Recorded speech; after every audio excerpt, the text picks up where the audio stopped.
Okay, let's get started. Good evening. Thank you very much for attending. It's interesting. We did an online survey about 3 weeks ago about what the best time is for a meeting like this. And they said midweek at 6 p.m. So that's how we decided this time and specific time and during the week.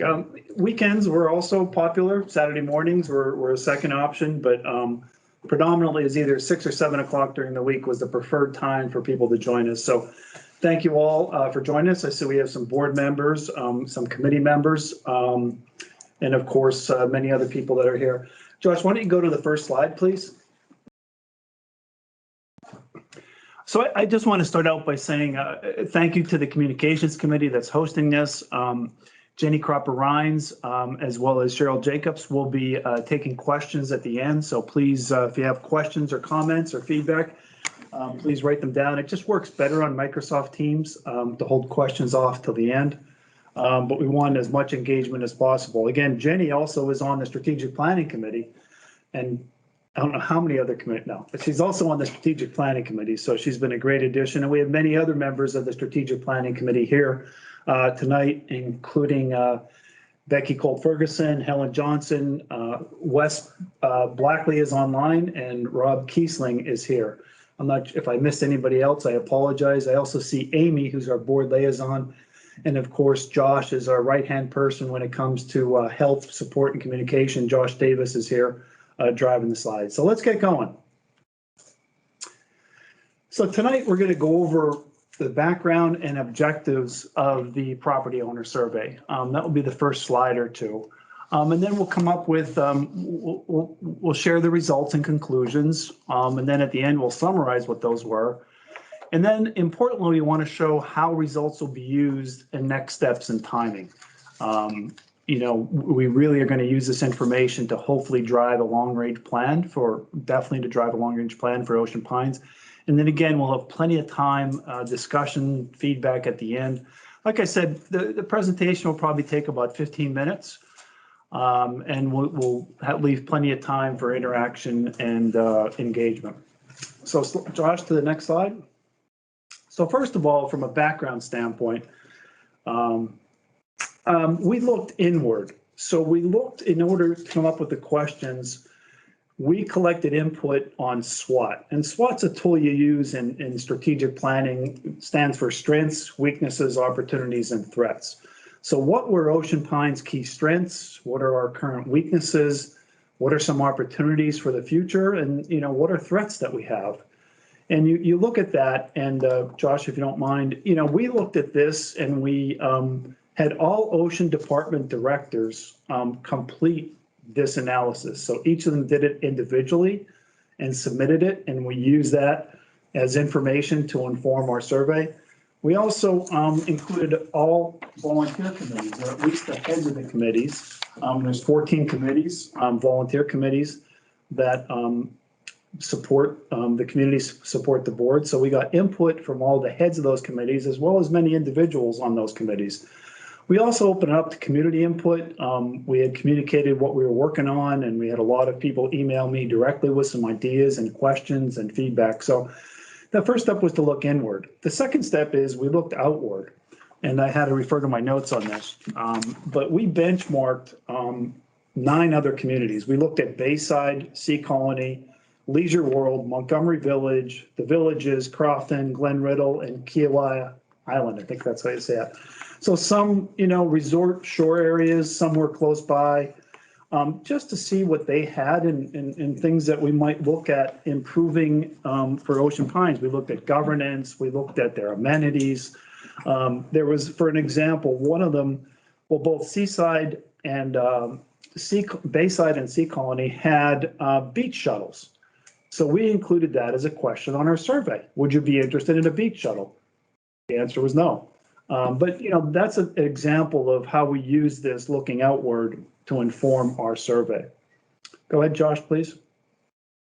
And again, so we used all this data that we collected in the community and the committee, many of them are here today. We went through at least 5 rounds of the survey. Our goal was to get it down to 15 questions and no longer than 15 minutes to complete. And the average time to complete the survey ended up being just under 14 minutes.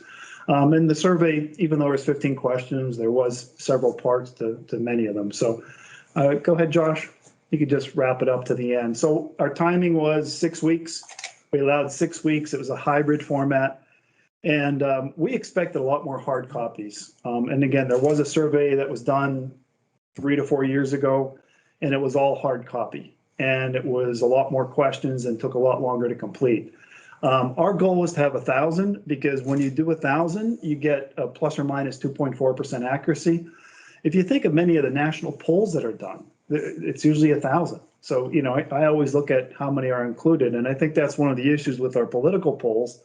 They do national polls instead of individual state polls, you know, but we had a goal of 1,000. We ended up with 1,838. So I'm sure many of you on the call on the Teams meeting tonight completed that survey, and that's why you're here, to find out what the results are and what we're going to do with them. And 1,838 was almost twice what we expected. It increases the accuracy, improves the dependability, and a lot of other things. And what we were surprised that we did get is only 3.5% of the people actually completed a hard copy. So we made them available at several locations, available on request. I recall I actually took somebody's survey online that was, or over the phone, that happened to be blind. So very good engagement. I can't thank everybody enough. You know, I know people are saying, why don't we have 50% participation? But in my experience, usually you have to pay people for their time or completing a survey. So to get 1,838, we were ecstatic at that result. Next slide, please. So now we're going to get into what the objectives are of our survey, and they're pretty simple and, you know, pretty straightforward. We wanted to gain input for what, you know, we want to work on is a long-term plan. I'll use the word strategic plan, but, you know, 3 to 5 years out, what should our focus be? And we had 4 objectives. The first was to look at satisfaction. You hear a lot of noise and different points of view, but we just want to say, are people satisfied, you know, living in Ocean Pines? The second one was, well, what's most important to Ocean Pines property owners, and how are we doing? And I would call this a gap analysis. One of the companies I worked at was Hershey. And suppose we were looking at a new candy bar.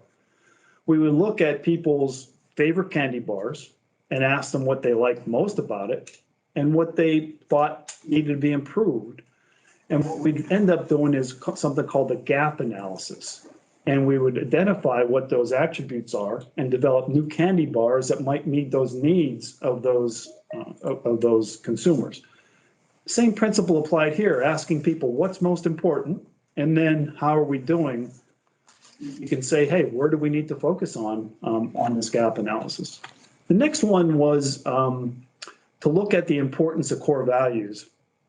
And core values, you know, drive culture. They drive a lot of different things. But when we did our benchmarking, we looked at a lot of the communities that had core values that they implemented in the community, that they expected their leadership to hold up to, and basically all community members to live by these core values. The town of Berlin is a good one, a good example. They have core values that they've implemented. And then finally, there was a mishmash of a bunch of other feedback on key issues and opportunities. So issues coming out of what are some issues from that SWOT analysis? What were some of our weaknesses? And then opportunities is, you know, what are some things that we could do to maybe do better or do in the future? And then again, all of this information was used to share the results that we're going to share with you in a second. You can go to the next slide, Josh.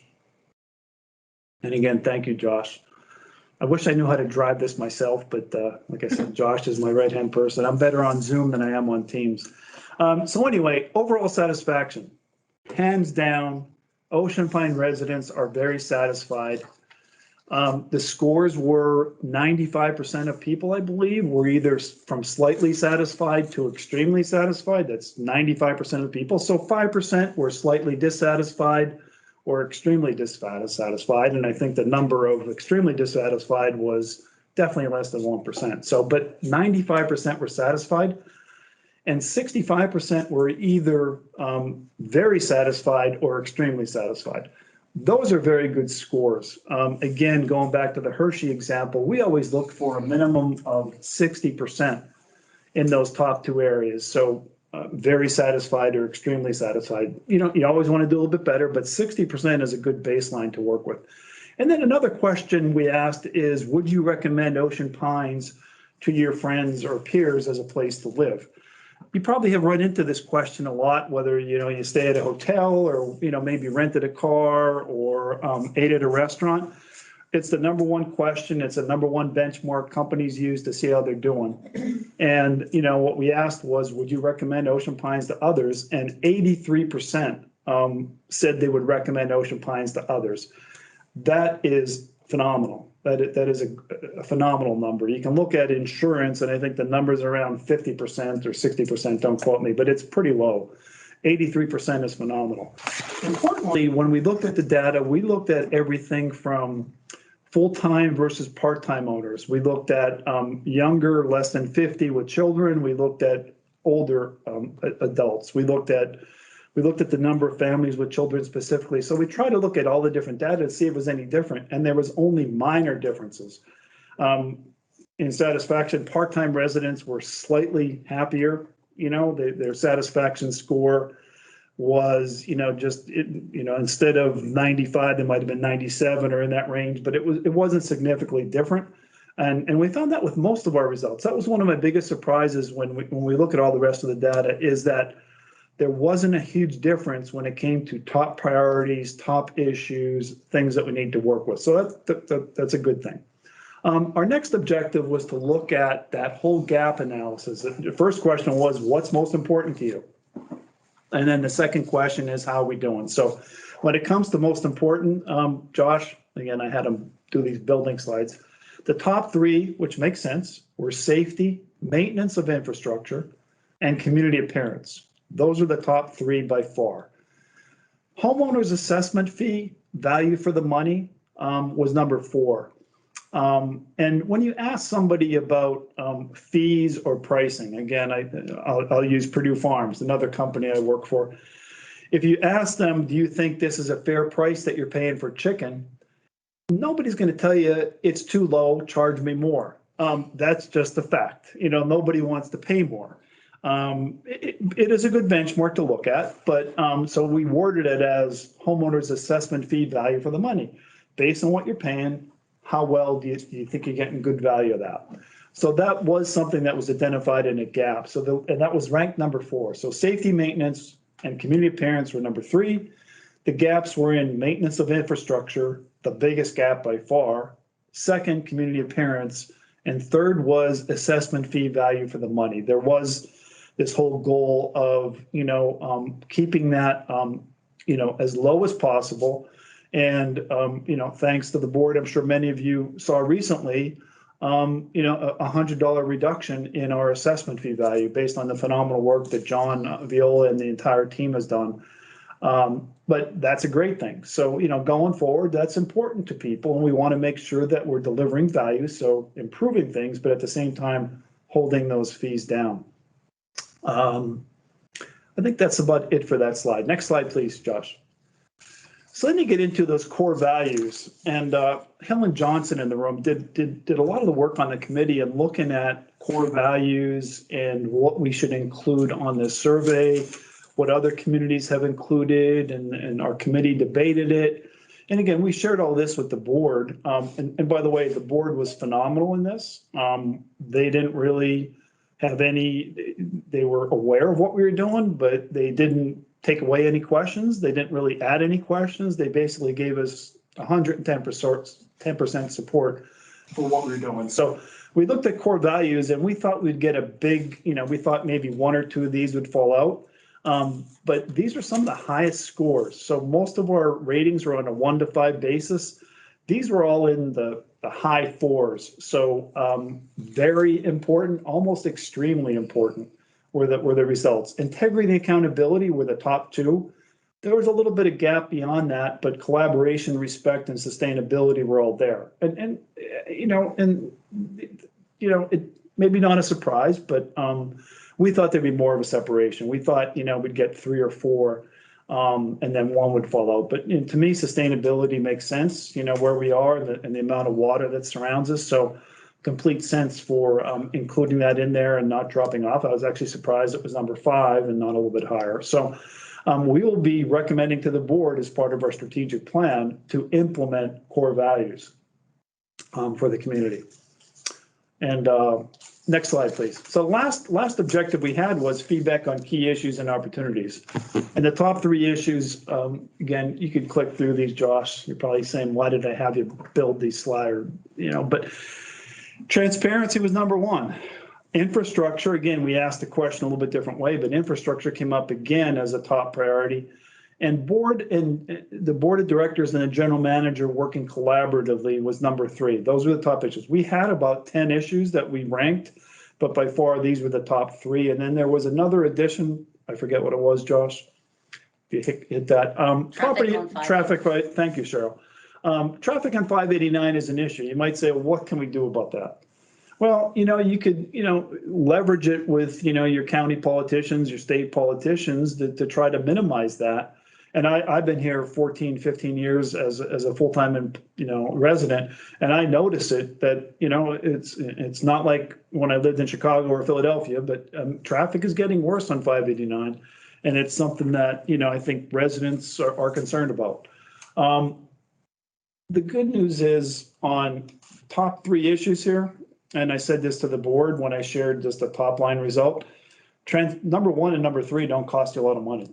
So they're things that we have to work on. They're probably going to be a challenge to make significant strides on, and I think the board is doing that. They're making their, the board meetings are all online now, that you can participate as opposed to just videotaping them. So we're making a lot of progress, even though the strategic plan hasn't been implemented. So I'm happy to see that.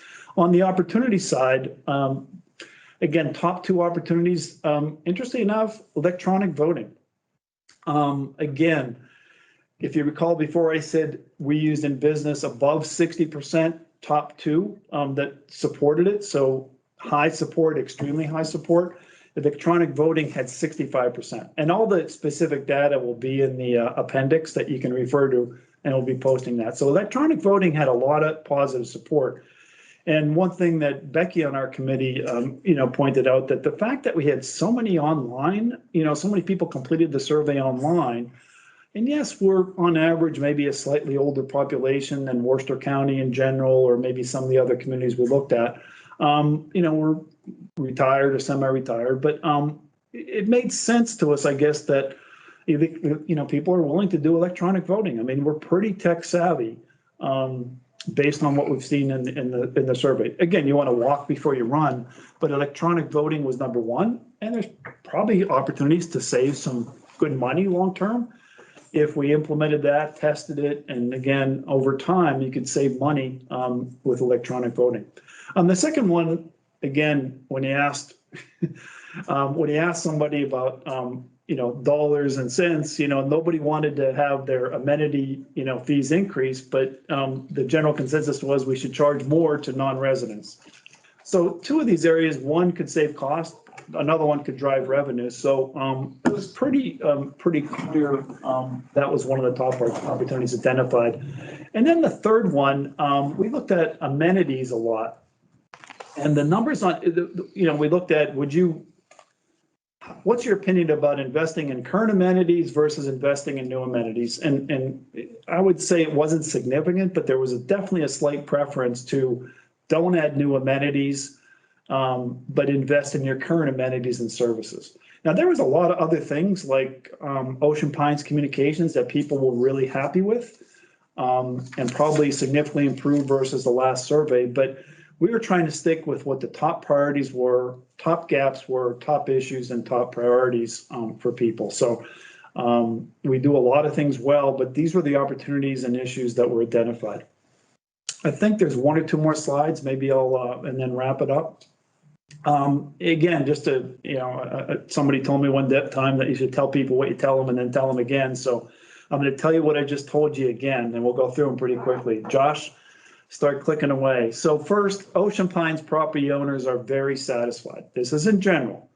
There's some people, less than 5% that were either slightly dissatisfied or extremely dissatisfied, but the numbers on satisfaction, it's a great place to live. I mean, I said this when I started working on this committee, that whoever designed this community did a phenomenal job, with the beachfront and all the amenities that we have and the parks, et cetera. Opportunities to improve, but they really did a nice job. Second one, conclusion, where safety, infrastructure, and community parents are extremely important. So we have, we're ranked by safe something or other, safe something, but we're ranked the #1 community in safety in all of Maryland.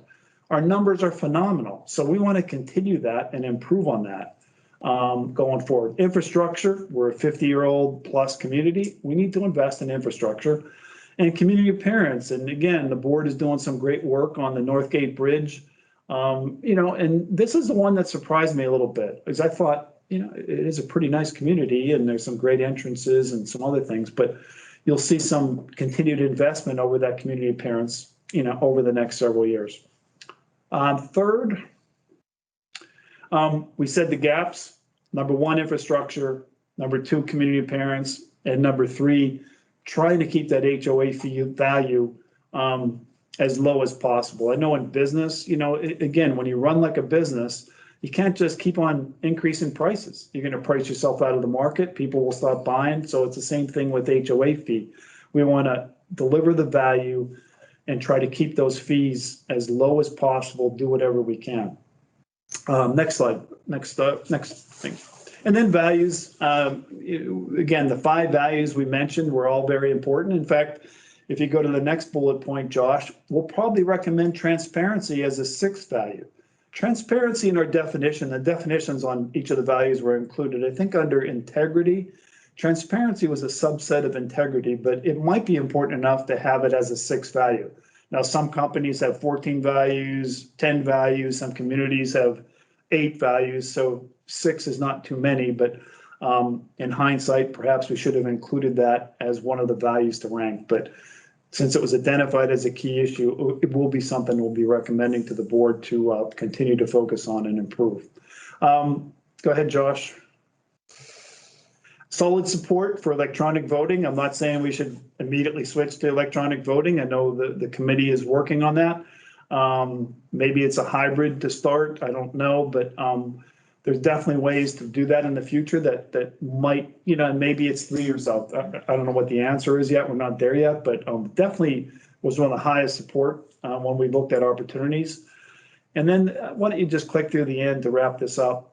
There was a slight preference for improving current amenities. It wasn't significant, but again, not to take away from any board members that are on the call, but I recall, people saying, we need more amenities. We need to bring the crab pier back. We need to do this. Well, if I was running for the board, and I do not plan to run for the board, the focus should be on, improving current amenities, not adding additional amenities. And then finally, homeowners are against general assessment fee increases, but are, feel that amenities, the cost for non-residents is too low. I happen to agree with that. I think the board recently took some actions against that. So the question is, when is this strategic plan going to be implemented? Well, since the survey was shared with the board, I think they're and the staff, I think they're starting to implement some of the things based on what the community wants, but you'll see a lot more over the next 3 to 5 years. Go ahead, Josh. How are they going to be used, these survey results? These are going to be the most important input for a long-term strategic plan. We looked at a lot of things. We looked at property values of Ocean Pines versus other communities. We looked at financial performance. We looked at, demographics of us versus Worcester County. We looked at a lot of information that is included in something called the situation analysis. But what the property owners want is the most important input for what we'll be recommending, what we'll be working with on the strategic plan. And as far as next steps and timing, which I believe is one of my last slides, or our last slides, Josh, the next one. First is to share these results with the community. And we're going to share them. We're sharing them tonight. Hopefully we'll have some questions or input. We're also going to be posting those results on the Ocean Pines website. And again, there's a lot of detail in the appendix. The appendix probably has 30 slides in it. I'm sharing, 12 to 15 just to summarize what the top line was. And then next, we're going to start doing work sessions. The situation analysis that I talked about, our committee is meeting tomorrow to review that. And we plan to then release it to the board in March. And then following that, we'll have some work sessions with the board, kind of concurrently with our committee. We'll be working on it, but this needs to be the board of directors strategic plan, not the committee strategic plan. So you can click, Josh, the next 2 or 3. We want to have work sessions with the board, implement that. Importantly, the town hall strategic plan, it will be our next committee town hall. There's other ones planned on bylaws and everything, but before we recommend anything as a final product to the board, we'll be having another town hall and hopefully in a bigger room and have a lot more participation. So we look at that happening probably in July when hopefully there's more part-time residents here or seasonal residents. And then we want to finalize the strategic plan by August. And that's just in time to start implementing all these for the next year budgeting cycle. So it's something that in the past that I've used in businesses, for example, where you might have, several objectives, 4 key strategies. And when you're budgeting, you better be looking at, how does what you want to spend fall into the strategic plan, or what are your goals to increase revenue to offset the HOA fees going forward. So I always felt that, without a strategic plan, with the word any road will get you there. So I think it's really going to help our budgeting process. I think, the people have spoken of what's important to them. So I think it's going to be really solid. And I know there was a survey done before, and I'll give you my word that a strategic plan will be finalized in this timeline. And I know our committee is committed to that as well. So we will be doing something with this information. And then Josh, just show them what's in the appendix on the next slide. And go ahead and click. So this is an example of the slide that's, you can click a bunch of things. So the slides in the appendix will each have a question at the top. So which question was on the survey? This is the satisfaction one. It will show the results. If you remembered, I said 95%. Overall satisfaction, I think I mentioned 64, but 68.5% were either very or extremely. So they rated it a 4 or 5. And then you see the differences between full-time, part-time, less than 50-year-olds, greater than 70-year-olds. We just wanted to see if there was big differences, and there wasn't significant difference. And then at the end, we show what the conclusions are. So just a taste of what's in the appendix. If you're a data person, you want to look at the numbers, it's all there. I wanted to keep it based on somebody's recommendation to keep it as simple as possible tonight, and it was an excellent recommendation. So with that, I think that's about it. I think we're going to open it up for questions, and I'll turn it over to Jenny and Cheryl, and hopefully we can have some questions and comments or feedback or things that we might have missed, or any ideas that you have going forward. Okay, I don't know where's the best place for me to be. We'll start. I'm Cheryl Jacobs, and I'm the chair on the communications committee. And so it's our pleasure to help moderate most of the town halls that occur here in Ocean Pines. Are there any questions from the people? We have 2 people in the room that I think are not committee members of the. Okay, and do you have any questions? No, I'm very pleased at what I'm seeing, hearing. We are invited, right? Absolutely. Yeah. Absolutely. Glad you're here. Welcome. I just moved here, or actually just bought a house here on Robin Hood Trail in August. Okay. And so I am online quite a bit, like Facebook and all the different Facebook sites that you guys all have. And so I'm just kind of like feeling out how this HOA works and things like that. Well, you moved here, so you must be part of that 95%. Great, well, But we're, I'm over 65 as my wife is, but we're both still working full-time back in Carroll County. So we're part-time for right now. okay, We're still undecided as to when and where and how we're going to retire. We have 4 kids and 6 grandkids, and so they're all looking forward to coming down. and Great place for them. Absolutely. Community There you for go. that. That's perfect community for that. There's spare So room. how did you feel about the results of this survey? Um, How'd that track with your? I really like the idea of the survey. I think that the results were kind of what I would expect. Mhm. I think that's pretty much, I mean, I don't think there was any huge surprises. With me being online, there's a lot of negativity, but there's, like you said, you're always going to have 5% that, a couple of the big things you talk about, like, I don't know, like, I don't know, I guess the roads aren't amenities, but I see a lot of complaints about that the lines need to be painted. And then, but I hear that, Budgeted. right? Infrastructure. I think it's. Well, would it budgeted. surprise you to know that the roads, the lines have been repainted yeah, like every 2 years, but whatever, they fade and. right, You know, you right. have to keep after it, yeah. And so, and then like I read somewhere where so many miles of road is replaced every year. And then, so I think it's on a 30-year plan to replace all the roads or to resurface all the roads. Trying to figure that out. Same thing with the bulkheads. It's like a 30-year plan to replace all the It's a bulkheads. schedule for that. Yeah, Your goal is to be here when that's all completed. yeah. So like, I'm curious about some things like, I know like the waterfront people pay more Yes. HOA fees. Because of the Does bulkhead. that cover 100% of the bulkhead or no? Yeah. Yes. When they do it, yeah. It's supposed to. Yeah. We don't. And there's I mean, do they look some at it? sections that pay for their own bulkheads too. Oh, that's right. Your section. So I'd rather be paying, I personally rather be paying a fee every year. Yeah. As opposed to looking at 30 to 40,000. Yeah, I have a friend of mine that's on a canal in Delaware and I think they just paid 30,000 Yeah. to do their bulkhead. To react to your comment about the negativity online, I think it's a community that people are, it's mixed because we didn't really have a great turnout tonight.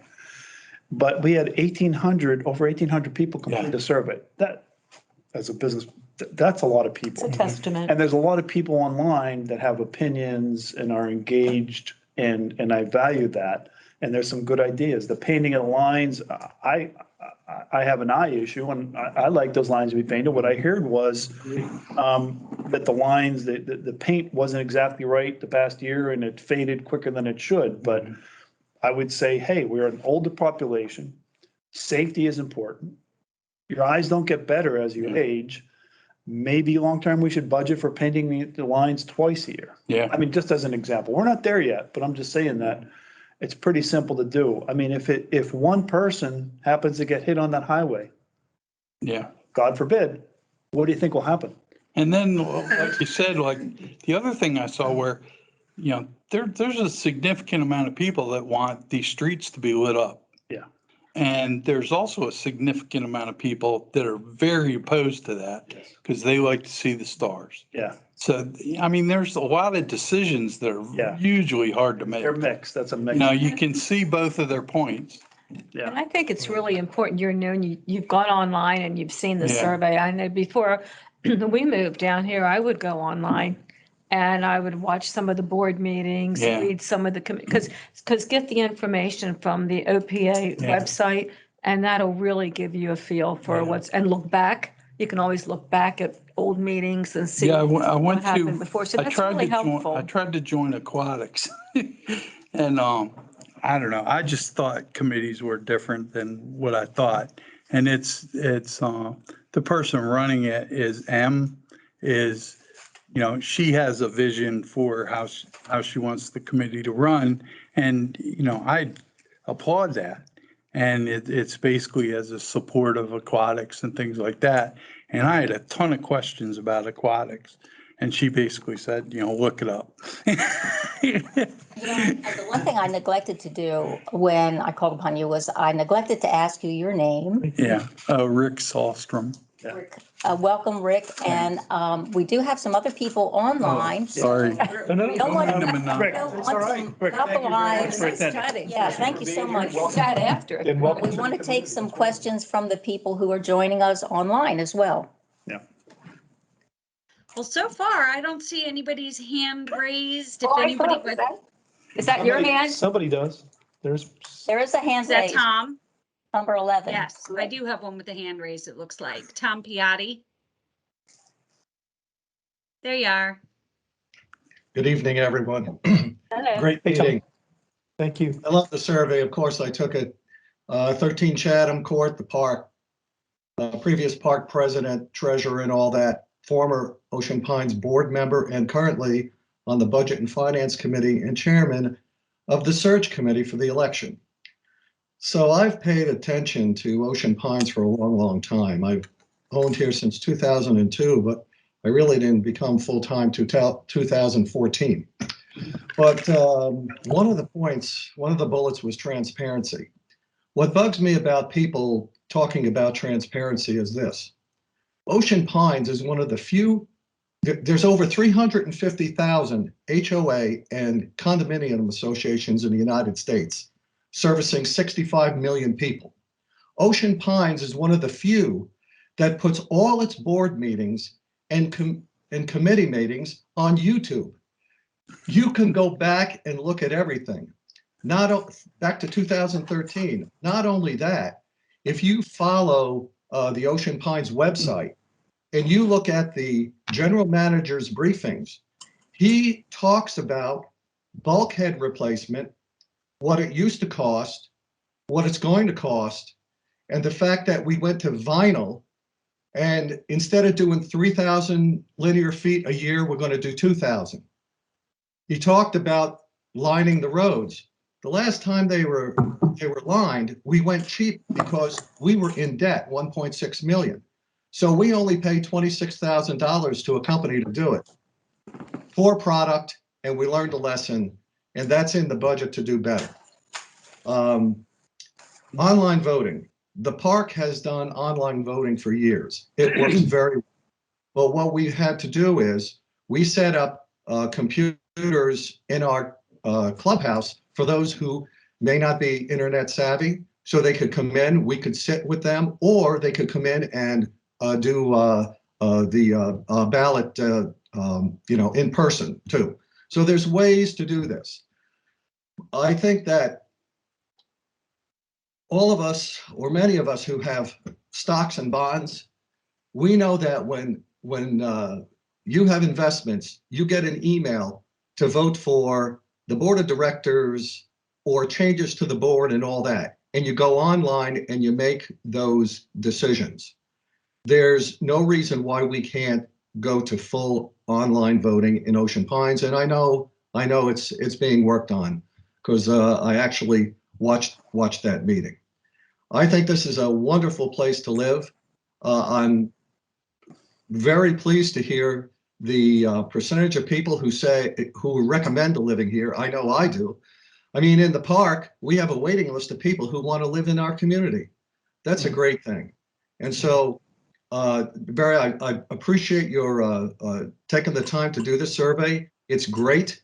And for Rick there, who I've seen on Facebook, that chatter that you hear is from the minority, believe me. They go off on some tangent. I try to bring them back to the center with facts, but sometimes people just don't want to hear the facts. They just want to complain about things. So keep up the good work, and thank you very much, and good night. Thank you, Tom. Tom, before you, thanks for speaking up. And in some cases, transparency, again, in some cases, it could be a communication issue. But maybe we just need to do a better job of communicating how transparent you are, and so in some cases, it doesn't necessarily always be that it's a true issue, but just communicating the fact that you're transparent. and what you're doing and how you're doing, compared to other communities. So that's one. The second thing, when it comes to surveys, my goal would be do at least an annual satisfaction survey and maybe, a measurement of how we doing against core values and maybe a couple other things, but create it simple. But to be able to track this over the next 5 years with the goal of improving it. So the numbers are great. How do we continue that? How do we make it better? So thanks for speaking up, Tom, and thanks for your support. And I guess you were the gentleman I ran into that one time at the public house, right? Yes, owned by the Russians. Did I just say that? Yeah. Oops. Thanks for your time and service. I appreciate it. You bet. Thank you. Like that shirt. Do we have any other questions? I don't have any raised hands here. Okay. Let me ask you a question, Bernie. Talked about safety being one of the high priorities. But is there anything that we could do or should do to make Ocean Pines even safer? I'm going to turn that over to anybody, any ideas anybody has in the room or online. What do you mean by safety? I'm walking down the street in my neighborhood and get Oh, that's mugged, true. or somebody breaking into the house. I know we are the #1 safety community in the state. We have a police force, though I learned at the last board meeting that at least 2 officers have resigned for better opportunities, and Right. it's tough to get Yeah. people. But what is in your mind? See, I would think educating, maybe, when you were just saying we have people walking down the street. How many people do we, I'm sorry. I do really think that's a good comment. And when we get together as a committee and when we start looking at that to analyze, what our recommendations might be strategically, we're going to have to go look at what safety means. Exactly. Is safety going to Sure. mean police and fire, those basic necessities of life? We'll probably start it on a Maslow hierarchy kind of thing. What is your basic level? What is your ultimate level where you want to go? But we can expand police, fire, crime into a health space. We can look at biking. We can look at if I take my bike out on the road, am I safe? Are children safe to play on the playground? Is the playground equipment safe? So that safety word, I think, is a big umbrella word. I agree. And so the way we're ranked on safety being #1, it's based on property value crimes and whatever the other one, significant crimes. Those are the only 2 ratings they looked at, and we are extremely low. But what else can we do? What are our recommendations? To me, it's, again, walking on is it streetlights? Although streetlights were not ranked very high on the survey, they were neutral. So you see it online, it was kind of mixed results, and it's sort of like, well, maybe you put a little bit of streetlights here where it's really dark at the main entrances, but anyway, but here, an idea I have is why not, sell vests, neon vests with Ocean Pines on them. Make some money, make it a safer community for anybody that wants to. I mean, that's just, so you can actually add revenue, but also make it a safer community. So there's little Opportunity things- for education. Yeah. Educating the community. So there has been a large discussion about streetlights in Ocean Pines. I don't think that's Past. an option, is it? And there were, from what I understand historically, pros and cons to that. Yeah. And some of that may be geographically driven, meaning that we have so much road space, so much wire to lay down in a situation where we've got drainage ditches, et cetera. It just may not really be feasible.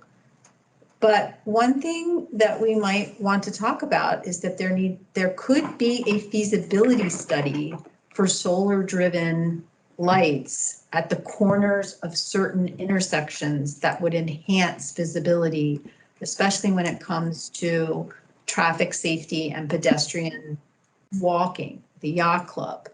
Mailbox stations. Mailbox For people who are getting stations. their mail in them. And when we start introducing that sustainability concept of it's a tiny little solar box that runs the light.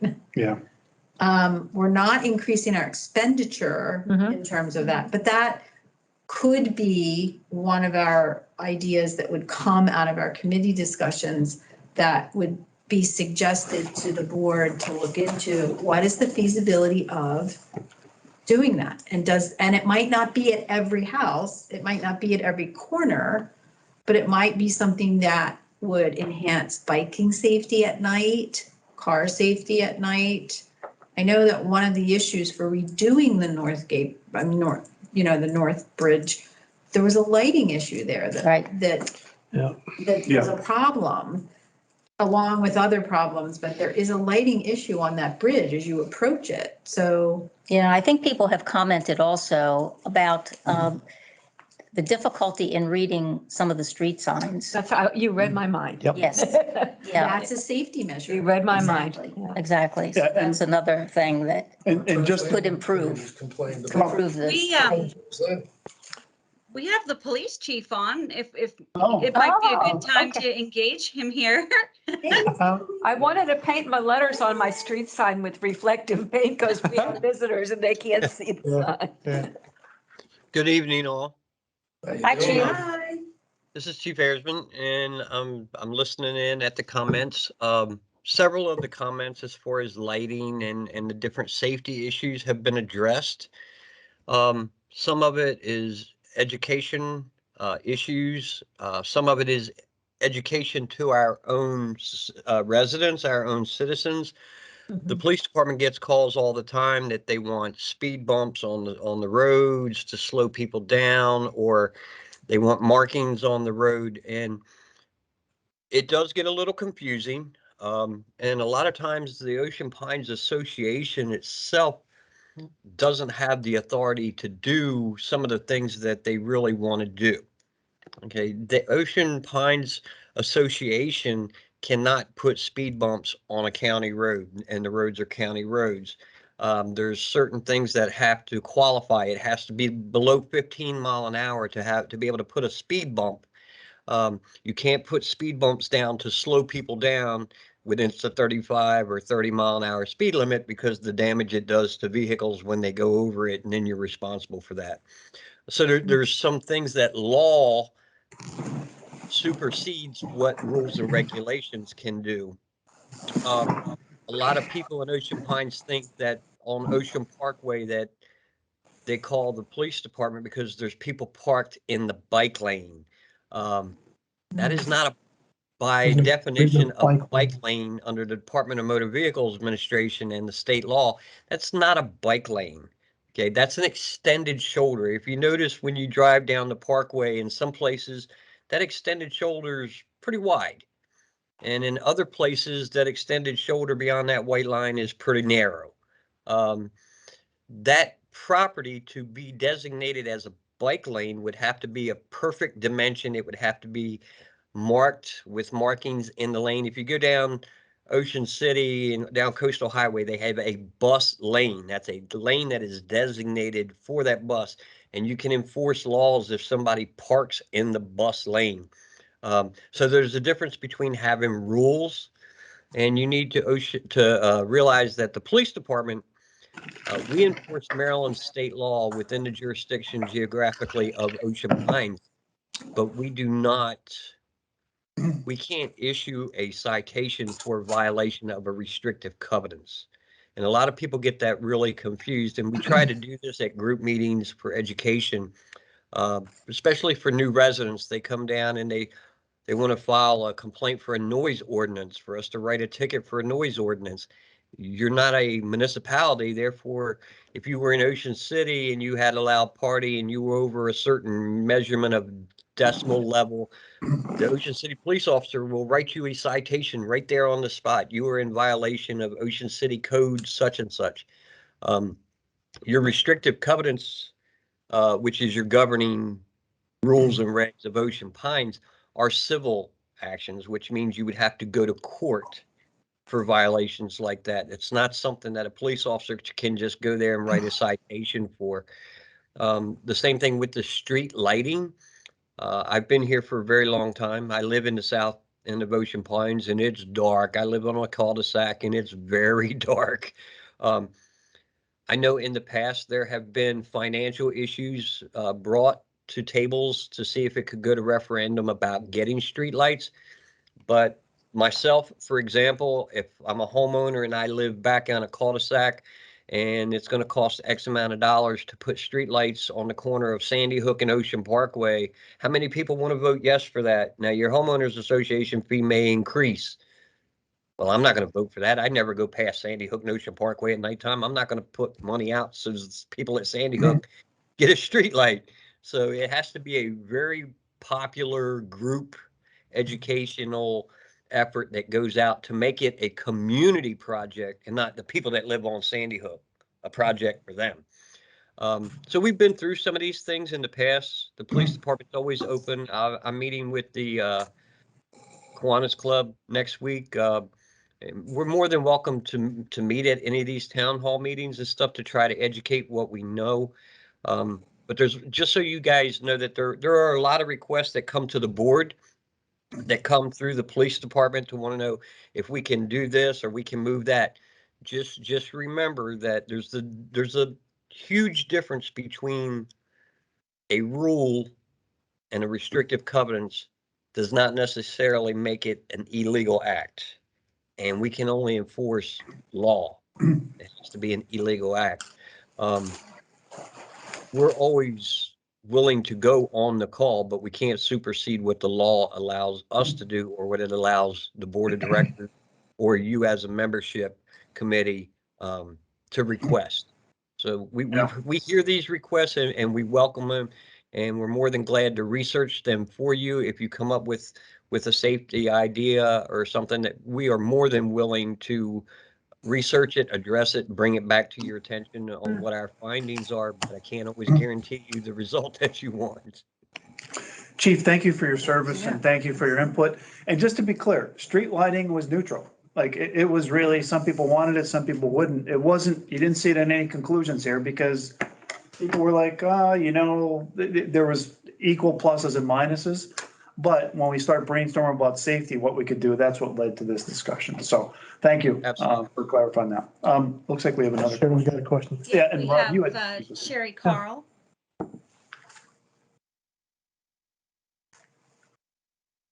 Sherry? Hi, can you hear me? There we go. Now we're good. Okay. Hi, I am a resident of Sandy Hook, so if you're picking on my lane, I don't like it. Just saying. But I do like the comment that someone said as education when it comes to safety. And my recommendation, I just moved here in September, the end of September, and I come from an HOA, nowhere to the extent of this, not a lot of amenities or anything. But in saying that, my recommendation would be to put an area in the what's happening this week in Ocean Pines on that site, a safety section, and just give those blurbs. I think we need to remind residents, and this is being a new resident, that there is a speed limit and you should not be flying through the neighborhood because that's why Ocean Pines is the way it is. We want safety for everyone. Because I know myself, I think the residents need to be reminded when they are walking, they shouldn't be walking in the middle of the road. I mean, 2 weeks ago, I just came off Ocean Parkway onto turning into I don't even know what road it was, but anyhow, 3 people in the middle of the road and it was dusk. And if I would have been going any faster, I probably would have hit them. They had dark clothing on.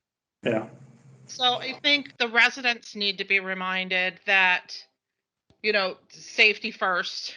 I mean, I like the jacket. I don't know that anybody's going to pay money for a jacket, but I think they need to be just some little safety tips.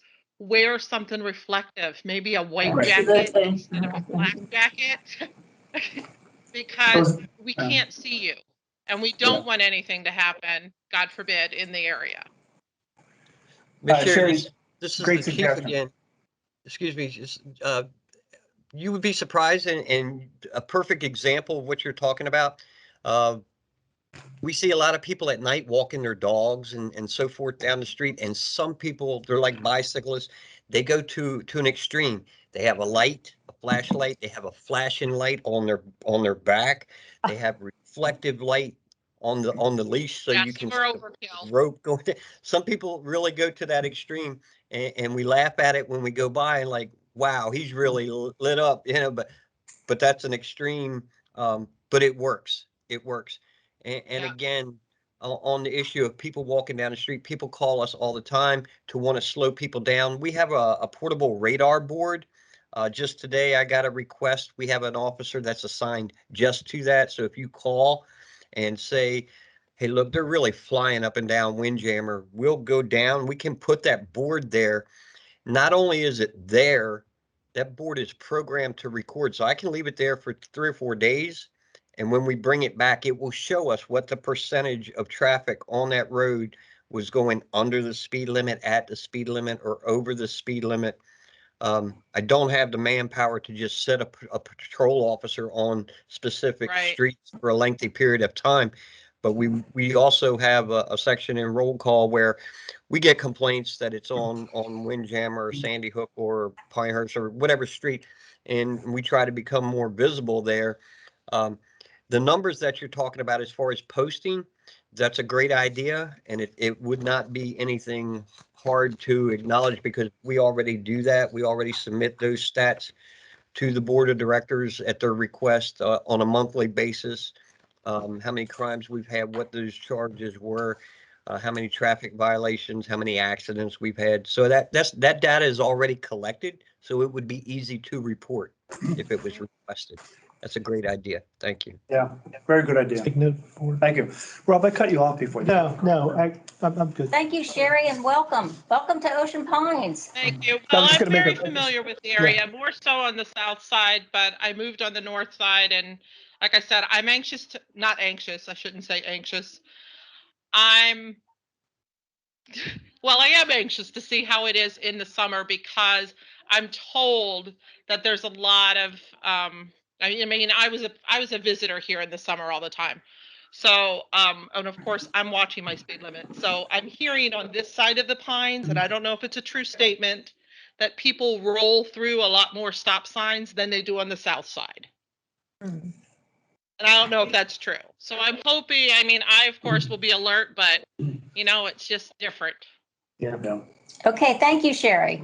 Do we have any other Thank you, questions? guys. Just for the chief, is there any kind of rule or regulation that says a biker should be on the right side of the road and if There you're is. walking, you should be on the left side? Yeah. I had Yes. heard that, but I don't know if that's like just hearsay or. It's not an Ocean Pines rule under Maryland Traffic Code. Bicyclists, the easy way to remember it is a bicycle is a vehicle. It's not a motor vehicle, but it is a vehicle. So it has to abide by the same traffic laws as any other vehicle. So it has to be on going with the flow of traffic. Pedestrians should walk facing traffic. But bicycles are to be in the same flow of traffic. So if you're going northbound in a car, if you're on a bicycle, you should be going northbound on the northbound side. Children have a tendency to ride in the middle of the road, and when a car comes up behind them, they'll split. Want to go on one side and want to go on the other, and then the car has to go in the middle. There are also traffic laws. You can be charged with driving or operating a vehicle while intoxicated on a bicycle. You're supposed to have a light. You're supposed to have a audible warning device. Some people use the little squeaky horn. Some people use the ice cream bell. These are all written laws. It's not an Ocean Pines rule. They're actually vehicle laws in the Maryland Vehicle Code. Bicyclists, again, on the parkway, expect that to be a bike lane. And again, it is not a bike lane. It is an extended shoulder. Some people call here to want to have speed limits changed on certain roads because their kids play in the street. I understand that. I have grandchildren, but we also can't give the kids the right of way. And the same way with pedestrians on a beautiful day like this afternoon was, you have a lot of pedestrians in the early evening hours, and they like to walk up and down the road. But me telling the cars to slow down, or even the law telling the cars to slow down, it doesn't give you as a pedestrian the right of way to walk in the travel portion of the road. And there are several roads in Ocean Pines that if you get off of the blacktop, you're in a ditch. Yeah, there's no grassy shoulder there. It's not necessarily a pedestrian walkway. So we have to be careful that we're not granting Pardon me. right away to pedestrians to walk into the travel portion of the road. So it's a fine line. That might be a good reminder to put on the, as the young lady said. Yeah, on the safety thing. That's a great Because suggestion. Yeah. I've driven and seen people coming at me Yeah. with the bike, and I was like, oh, Jesus. Yeah, it makes common sense, chief. I guess I'll have to start following it.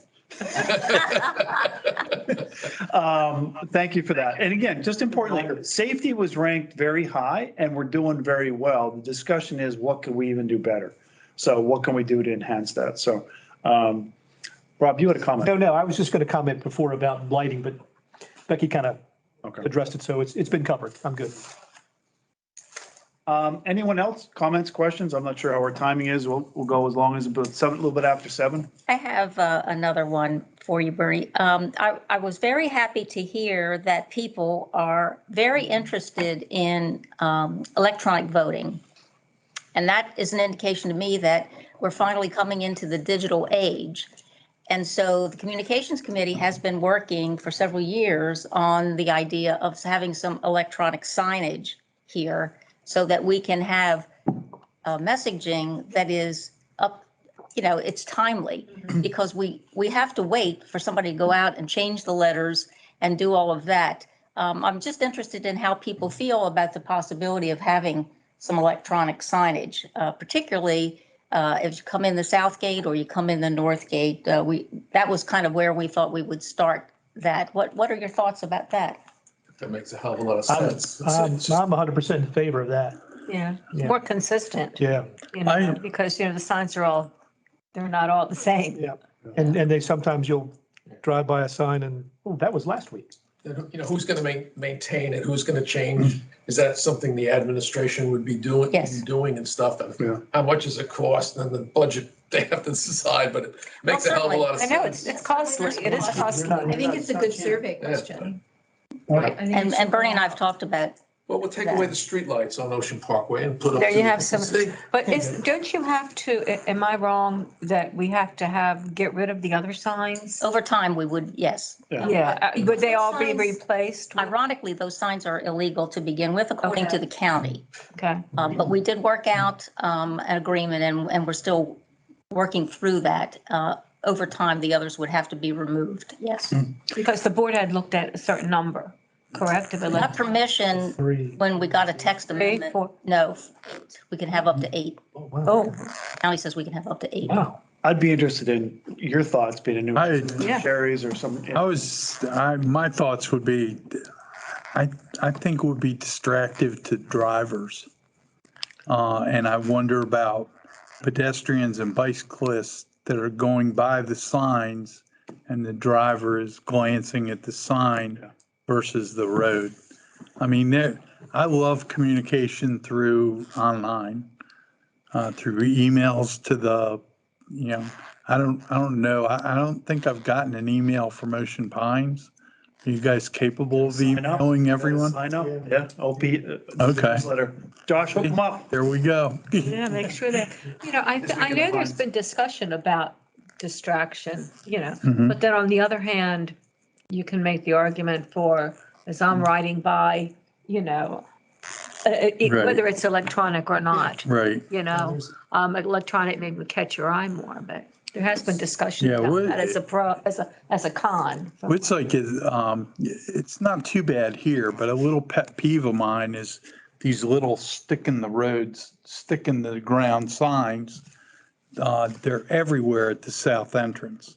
And I mean, they just put them up everywhere for People Like advertising. vendors. advertising, yeah. Okay. And my thought is, I mean, I'm driving by, am I gonna, what does that say? To me, they're almost like trash. I mean, like, I feel like going by and picking them up and throwing them in the trash.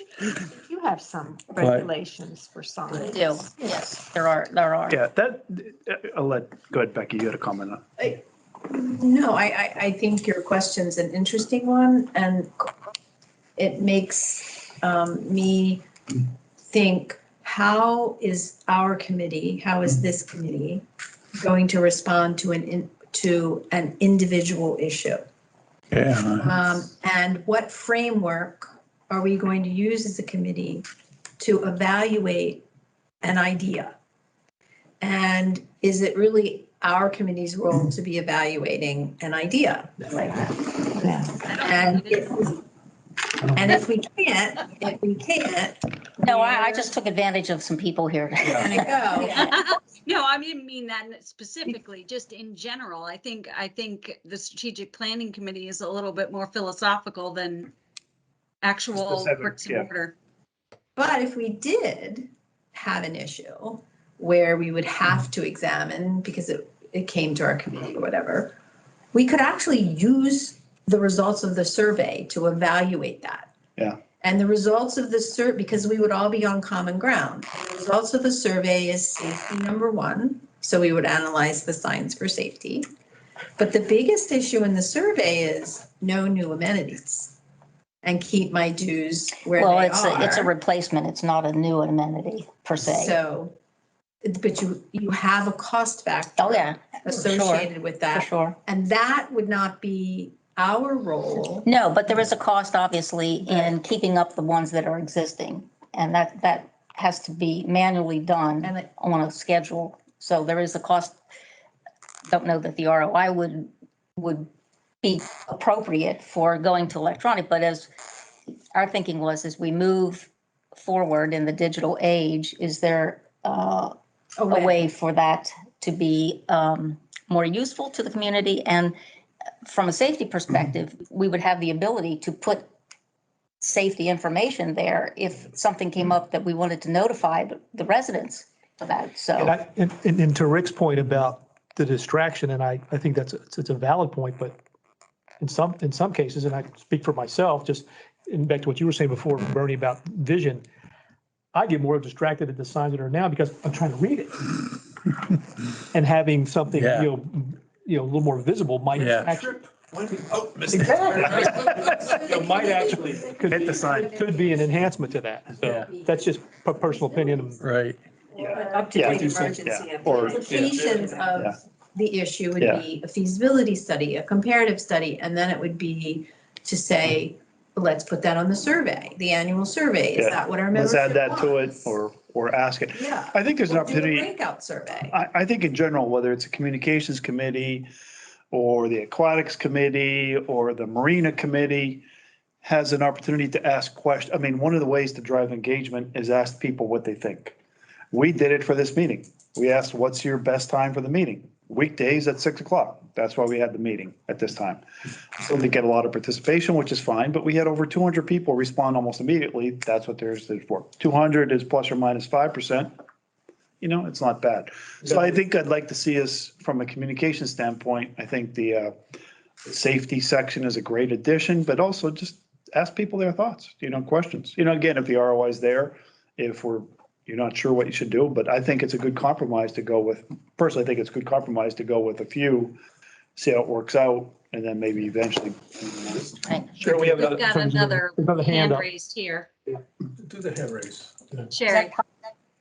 Hi, sorry. I just wanted to add to your comments about these different things to put signs out and stuff. I think we need to be forward thinkers, and I think we need to do more on, as the gentleman was saying at the end of the table, more on Facebook. And even you can, if you want to get something out to your community, I believe, correct me if I'm wrong, and maybe Captain knows this, I'll bet you everybody in the community has a cell phone, and you could set up a alert if there's something going on that they get a text message or something like that. We need to be forward thinkers and use what we have and go. We do. And and bring that We to did. your communities, because I agree. Some of those signs, and granted, I'm a full-time resident now, but when I'm trying to read some of those signs, I catch myself kind of drifting from the side of the road that I have to say, don't even read the sign, Cher, don't read it. So we need to be careful with that. And I almost got hit by a guy down at the casino trying to read their big bright sign. So I'm kind of against that. If we want to get people to know, we need to put it, I feel we need to use the tools that we have, and online is a key. And I think a lot more people, I mean, I'm seeing a lot of seniors walking around with cell phones. So as tech savvy as you think they might not be, they might be more tech savvy than you think. Okay, thank you. You're welcome. I just have one. Go ahead. You're muted, Jenny. Yep, there's a similar comment in the chat. I don't know that you can see this, but Kevin Middleton, this issue was discussed extensively during a recent board meeting, and it seemed that communicating via individual smartphones was a better method to communicate in general. Same comment. Okay, Yeah, thank you. yeah. Just one Joe, final, Joe. oh, sorry. So that this falls under, from my perspective, safety/communications, and I don't know if it's something that you can legally do or think about, but this past summer, because it's fall, what is it, season now? It's still winter. It was last summer. My niece, who lives in Ocean Pines, her daughter goes to nursery school down the road, and they had an issue with a sexual offender. And it was in the papers and stuff. They arrested the person. I get, through my Experian thing, every 2-3 months, a bulletin about a new sexual offender in the Pines, and it tells me who he is. I don't remember it, but we've got a lot more children in the Pines than we used to have, and I'm just wondering if something like that needs to be publicized. Yeah. And There's that's a registry you can look up online. I know, but people don't know that, and I'm just wondering if Ocean Pines should do something in the bulletin on safety. Link would be good. Yeah, Well, just be aware, go to this link, there's a new sexual offender, now we're up to 13, yeah, most of the south side. No.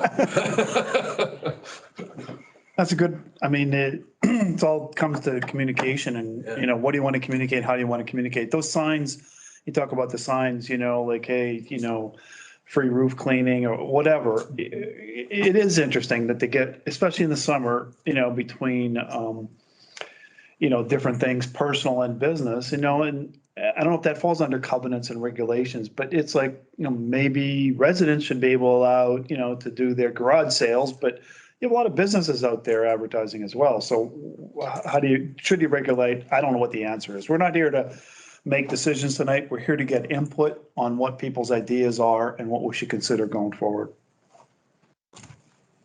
You had a question. Just one final thought. How do the core values track with Ocean Pines mission statement? And if it doesn't, should it be changed? As part of the process, we will look at the mission statement and vision statement to see whether both of those need to be changed or enhanced. I think one of them is actually pretty good. The other one probably needs a little bit of work. Where would I see that? Yeah. Where would I see our mission statement? It's on the website. Whereabouts, I mean. Oceanpines.org. Okay. It takes a little while to find. Good job. Yeah, I go to the website, I look for the meetings and stuff like that, but I don't remember seeing, oh, by the way, here's. Yeah. And that's It's a on good the point. top. If you click about Ocean Pines, it'll show up. And also, I believe the reviewing that will be a agenda topic on the next board meeting. Oh, there you go. I was ahead of the curve. I think if you should be talking about core values, you need to make sure the neighborhood knows what that is. Yep. We have to communicate What what that they are. statement is, because if they don't know, your core values are out the door. And just to add to that, have we thought about doing surveys twice a year? You know, because we do have, I think I wasn't here for it, so I missed. But I know we do them at my job twice a year. Twice a year, we get 3 questions. Once a year, we get 15. And it gives you a broader decision. Again, just throwing it out there. That's a great suggestion. It's very, the online portion, to do a survey online, virtually costs you nothing hardly. It's really relatively free. So you can do more. It's just the time to put into it. Hey, Sherry, I just have a quick question for you. So you said that one of the surveys was extensive and then the other one had 3. Do you think the second survey is more of a quality assurance follow-up to the first one? And basically that's what it was. So basically we'd have 3 questions and it allowed our management team to kind of circle back and find out what can we do to improve those 3 issues, or did we have a problem? Maybe we didn't have a problem. And then, because we get them in April and then we get them in July, and then the main one is in September. And they're all based on the lower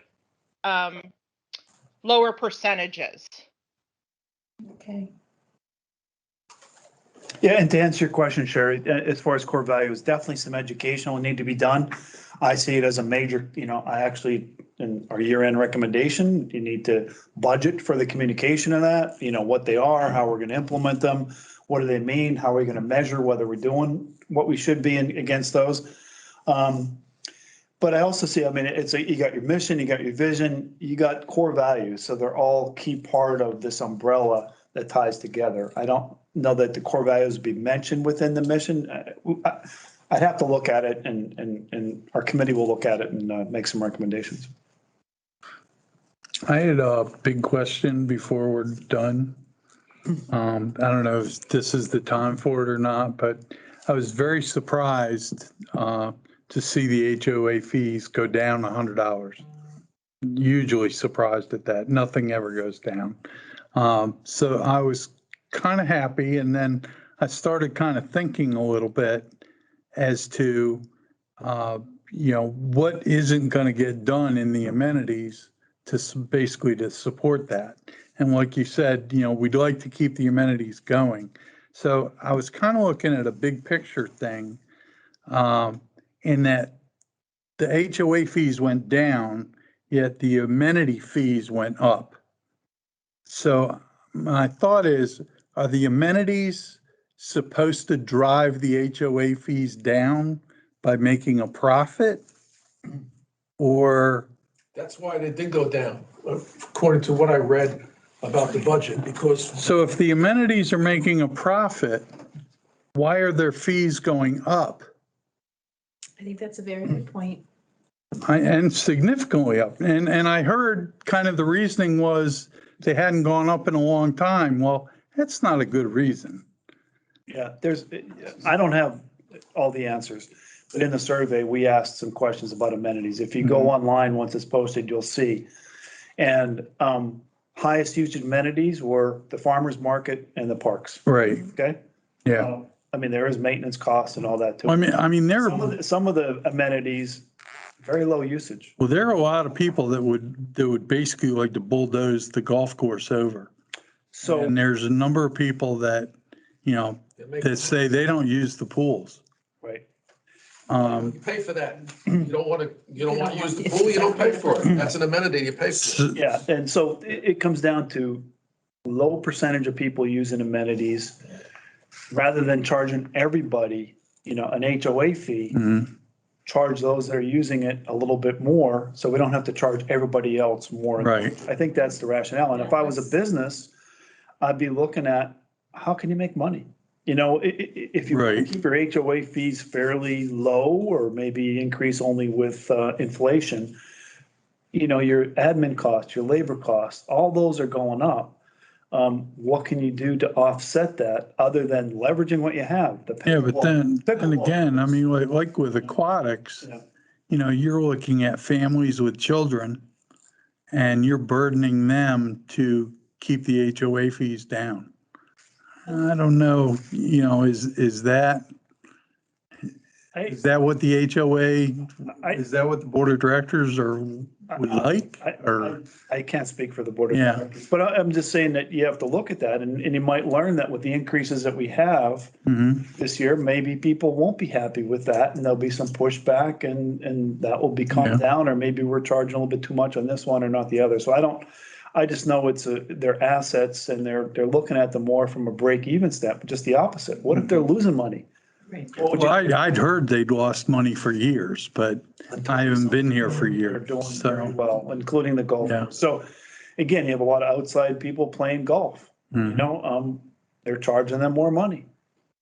You know, it's going to help us as a community to Right. keep those fees down. One of the things that struck me was the number of people in Ocean Pines that have two HOA fees. They pay Ocean Pines, but they also have their condo or townhouse. There's different sections. So we Mhm. might look at it and say, oh, our HOA fees are pretty good, but there's a certain percentage of people that are actually paying two different ones. Mhm. Bernie, we have Wes's hand raised here. Yes, Wes.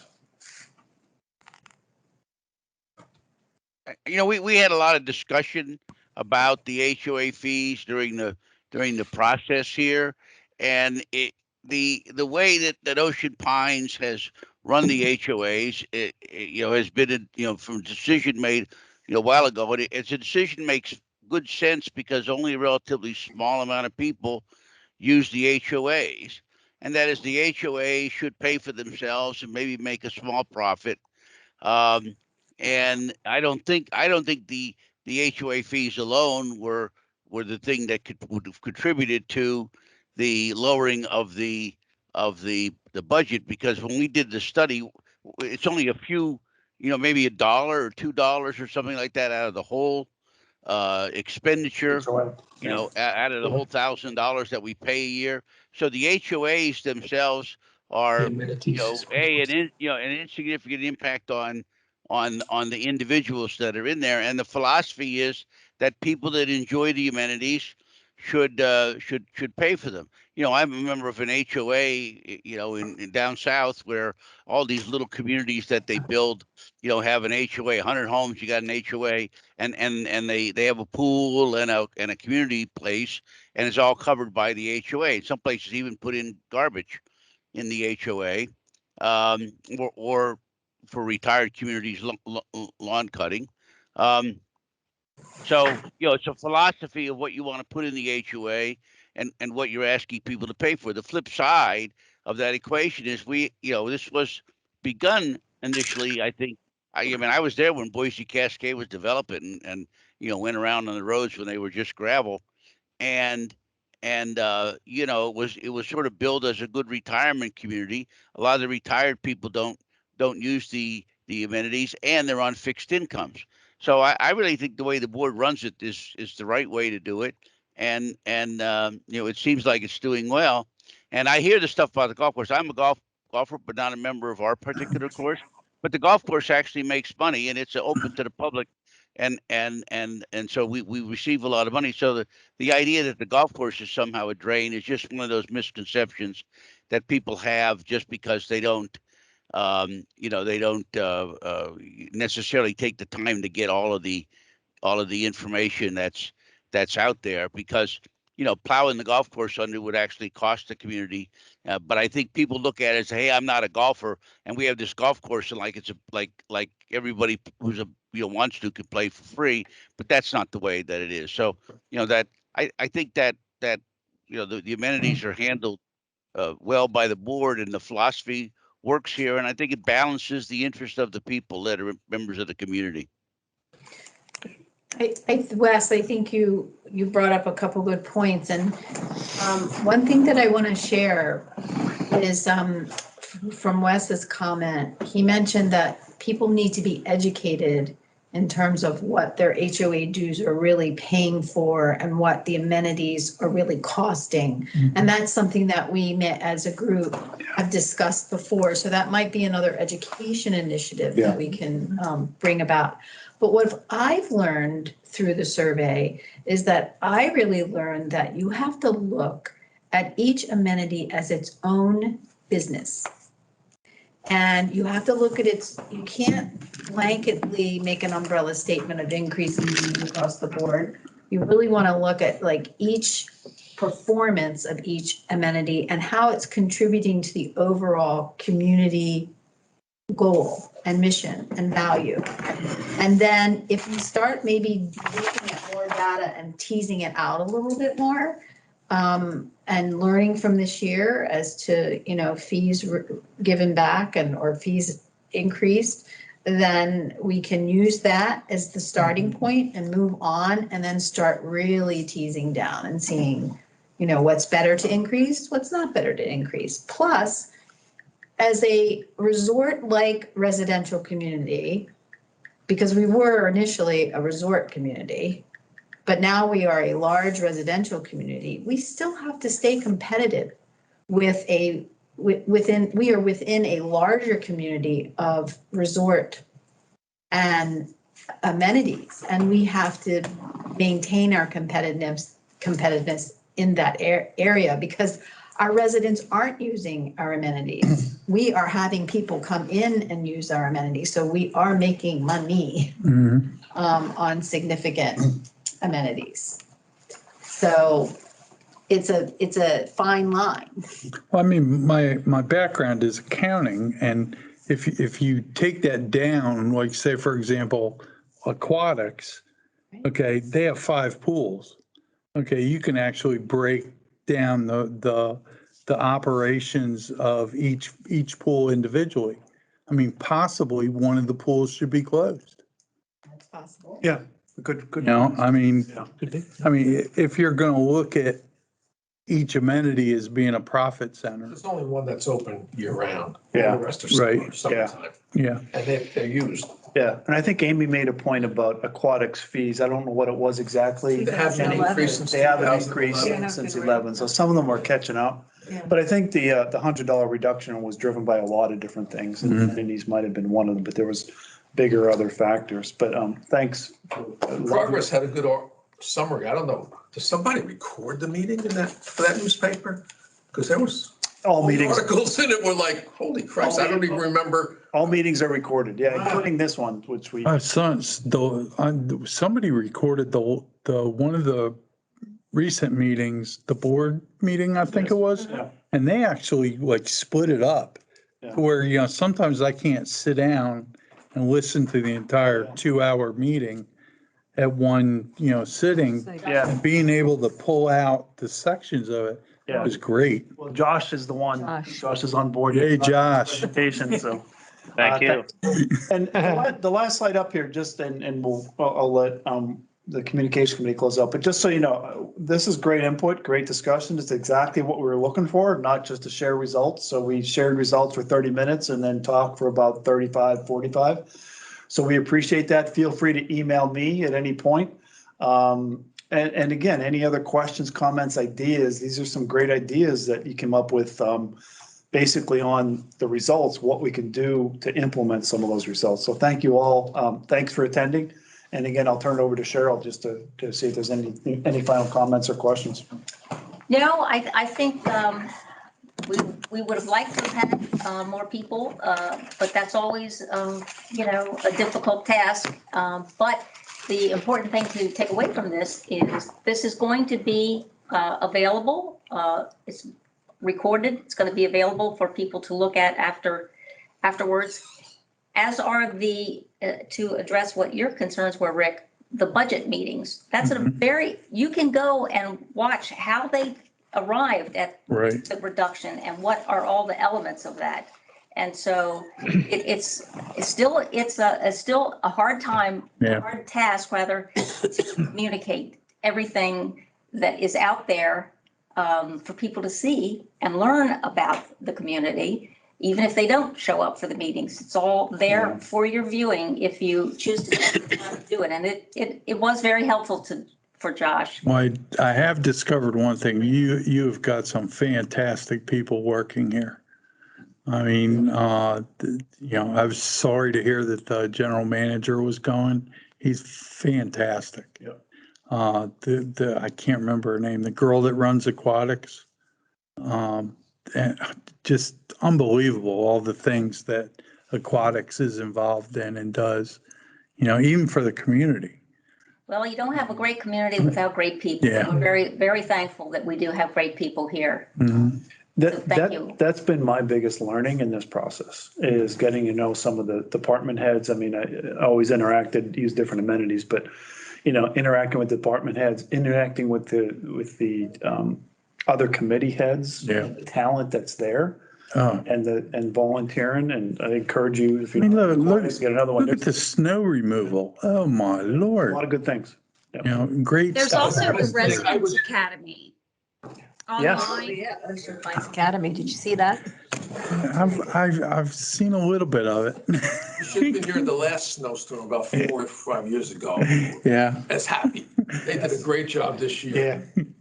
Speaking of somebody that wasn't here. Anyway, I think that's about it. Thank you all for joining us, and thanks again for the Communications Committee. Thanks for all the members of the strategic planning that showed up. And just a reminder, tomorrow morning, we have another committee meeting. So we'll be together again, only online since the rooms weren't available. So thank you all for joining us. Have a great evening. And again, email with any other comments or questions. Great job, Bernie. Thank you, Bernie. Well done. Absolutely. What is your? Yeah, thanks, Bernie. Rick Salstrom. Thanks, Wes. I'm not going to write it down. Thank you. Yeah.